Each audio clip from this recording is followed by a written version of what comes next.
मैं मोदी जी का भाषण देख रही थी, यहां आ रही थी, मैंने सोचा देखूं मोदी जी क्या कह रहे हैं। शायद कटरा का भाषण था। भाषण को सुनते सुनते मुझे ऐसा लगा कि जनता अपने नेताओं से क्या चाहती है। थोड़ी ईमानदारी, कम से कम थोड़ी तो होनी चाहिए,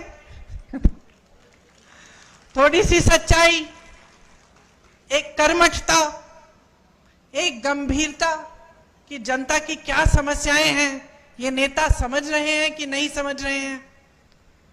और मुझे उस मोदी जी के भाषण में लगा कि वो गंभीरता ही नहीं दिखी। वो कहने लगे कि 10 सालों से यहां का जो रेलवे स्टेशन है, हमने इस रेलवे स्टेशन को में सुधार हम लाए हैं, इसमें परिवर्तन लाए हैं। मैं सोच रही थी 10 सालों से आप प्रधानमंत्री रहे हैं, आप कटरा आके कह रहे हैं कि मैंने आपके रेलवे स्टेशन में सुधार कर दिया।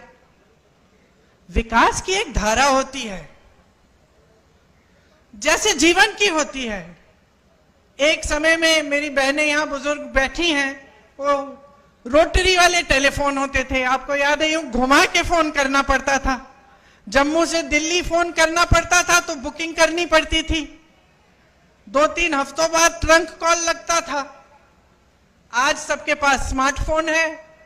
परिवर्तन होता है, विकास होता है, रेलवे स्टेशन में सुधार होते हैं। ये कोई बड़ी बात नहीं है कि प्रधानमंत्री जी आकर इन छोटी छोटी बातों पर आपको कह रहे हैं कि देखो मैंने आपके लिए क्या किया। ठोस बात क्यों नहीं कर रहे हैं? मेरे मन में ये बात आई कि जो ठोस बात है, जो जम्मू और कश्मीर की जनता के हृदय की बात है, जो उनकी समस्याएं हैं, उनकी बात क्यों नहीं हो रही है? सच्चाई पर क्यों नहीं उतर रहे हैं हमारे प्रधानमंत्री?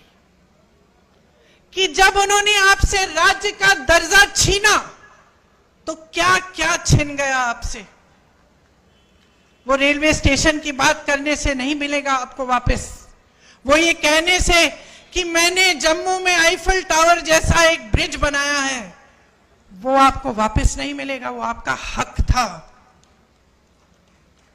और उस हक के जरिए आपको बहुत कुछ मिलता था। अपने जमीन पर हक, रोजगार पर हक, छोटे कारोबारों को मजबूत बनाने का हक, जो सारा आज आपसे छिन गया है।